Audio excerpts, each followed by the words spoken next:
Untuk teman-teman Wahabi yang merasa bahwa manhajnya adalah benar, Ustadz Muflih Safitra ini adalah benar, yang meyakini bahwa Ibnu Abbas punya keyakinan Allah punya kaki, dan saya yang salah, maka saya berjanji akan tutup channel ini, tapi dengan syarat Anda mau diskusi dengan saya, membuktikan kebenaran itu.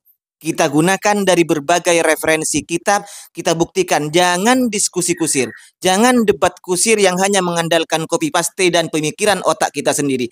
Tapi kita yang namanya diskusi ilmiah, debat ilmiah untuk membuktikan kebenaran, tentunya kita berdasarkan berbagai referensi yang akan kita jadikan rujukan. Ayo silakan, Anda siap? Assalamualaikum warahmatullahi wabarakatuh. Alhamdulillah wassalatu wassalamu ala Rasulillah wa ala alihi wa sahbihi wa mawala amma ba'du. Seluruh kaum muslimin dimanapun berada, semoga Allah subhanahu wa ta'ala senantiasa memberikan rahmatnya, taufiknya, hidayahnya, maufirahnya, memberikan kelancaran rezeki dan kesehatan kepada kita semua, menjadikan kita orang-orang yang beruntung, baik di dunia ini lebih-lebih kelak di akhirat. Amin Allahumma amin. Perlu dicatat untuk semua orang-orang Wahabi dan juga teman-teman Aswaja. Tolong ingat dan catat ini. Saya akan tutup channel ini. Akan saya hapus dan akan saya tutup channel ini jika si cinta salep ini, salep 88, salep kulit kudis ini mampu diskusi dengan saya untuk membuktikan kebenaran apa yang ia sampaikan. Hasil kopas seperti itu yang ia yakini kebenarannya, silahkan buktikan dengan saya dengan diskusi live dengan saya. Atau kalau Anda tidak mau diskusi live, ayo kita ketemuan di mana. Misalnya Anda orang Jakarta, kita ketemuan di tengah-tengah, ayo. Silahkan, tidak apa-apa. Dan kalau Anda mampu membuktikan kebenaran ucapan Anda, saya akan tutup channel ini. Memang benar, hadis yang Anda sampaikan dari riwayat Ibnu Abbas itu, an Ibni Abbasin, bahwa al-kursi mauti'ul qadamain, itu memang benar. Sahih. Ulama ada yang mensahihkan, beberapa ulama termasuk Ibnu Hajar Al-Haytami itu mensahihkan. Az-Zahabi juga mengatakan sikoh itu. Tapi tidak menafikan ada beberapa ahli hadis yang juga menganggap ini bermasalah. Tapi saya tidak akan membahas masalah riwayatnya sahih atau tidak. Oke lah, sekarang katakan sahih.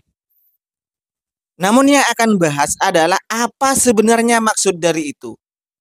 Dan kalau Anda mengatakan otak-atik, yang mengotak-atik itu sebenarnya Anda. Jelas itu. Hadisnya memang hadis sahih. Kalau kita anggap sahih, hadisnya sahih, benar, bisa dijadikan hujah. Tetapi yang tidak sahih alias error adalah otak Anda. Otak kalian ini sebenarnya yang error. Hadisnya sahih, tapi pemahaman Anda yang berdasarkan copy paste itu yang buram.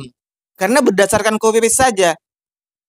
Menuduh orang pemahamannya mau mengotak-atik, kalau diajak diskusi katanya mau diotak-atik.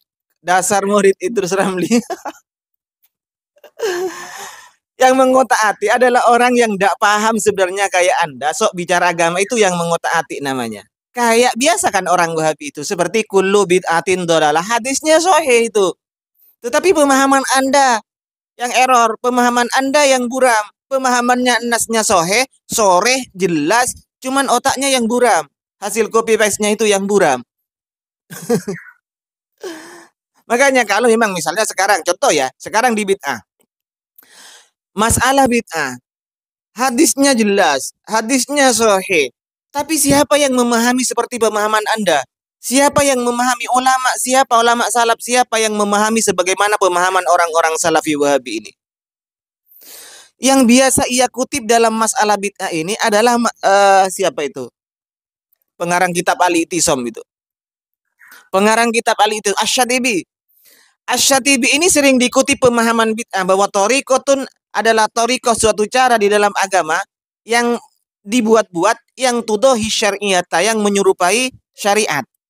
Inilah takrif bid'ah yang dipakai oleh mereka, mengutip pernyataan di dalam kitab Al-I'tisam karangan Asy-Syatibi. Tapi sayangnya takrif bid'ah ini, takrif bid'ahnya dipakai, takrif bid'ahnya ini dipakai dari Asy-Syatibi, tetapi Asy-Syatibi dalam akidahnya tidak Anda ikuti. Akidah Asy-Syatibi ini Asy'ariyah yang membid'ahkan, menganggap orang yang menetapkan arah atau jihad bagi Allah Subhanahu wa taala dianggap sebagai ahli bid'ah. Gitu loh Mas Bro. Ibnu Taimiyah yang akan Anda ikuti. Ibnu Taimiyah itu ihda'us sawab boleh, bertahlil dikirimkan boleh. Menentukan waktu di waktu-waktu tertentu termasuk muridnya Ibnu Qayyim itu boleh. Kalian membid'ahkan orang ihda'us sawab. Kalian membid'ahkan orang yang membaca Al-Quran di kuburan. Lihat ulama salaf. Imam Syafi'i ini ulama salaf membaca Al-Quran di kuburan. Imam Ahmad pun demikian. Bahkan ihda'us sawab dengan terang-terangan Imam Ahmad menyatakan sampai. Cuman Wahabi yang kebelinger dengan takrif bid'ah yang dipahami sendiri.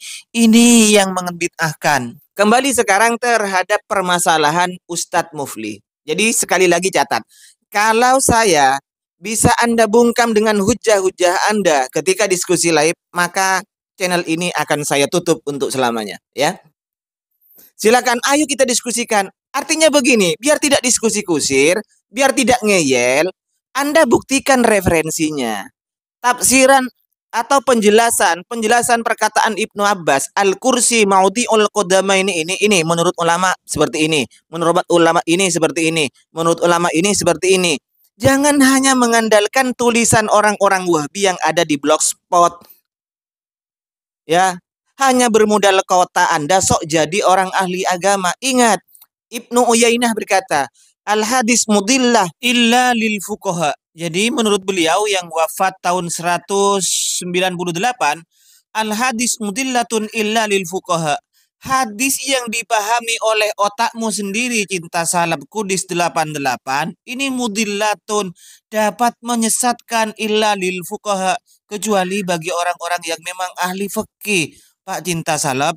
Jadi kalau seperti Cinta Salaf yang berdasarkan copy paste ini, langsung sok bicara agama, mengartikan hadis berdasarkan copy paste, kemudian dicerna dengan otaknya sendiri, ya mudillah itu, menyesatkan Anda itu. Kalau tidak terima silahkan, ayo kita diskusi. Dan Anda seharusnya juga nanti kalau diskusi ini terjadi, Anda menjelaskan dari berbagai referensi juga. Jangan hanya terpaku pada Sholih Al-Munajjid, Utsaimin, Ibnu Baz, apalagi Yazid Jawas. Jangan seperti itu. Jadi kalau Anda memang merasa manhajmu itu manhaj benar, ayo kita diskusi. Kalau merasa manhajnya benar, hanya menuduh orang lain salah, tidak mau diskusi, itu namanya banci blok. Itu namanya bencong blok. Merasa benar tapi tidak mau diskusi. Apaan tuh kalau seperti ini? Ayo mumpung sekarang kamu punya kesempatan kalau memang itu benar. Silahkan mumpung sekarang kamu berkesempatan untuk membungkam saya, untuk mempermalukan saya kalau Anda memang merasa benar. Tetapi kalau ilmumu hanya dari Al-Google, ya tidak tahulah. Ya seperti itu bisanya Anda.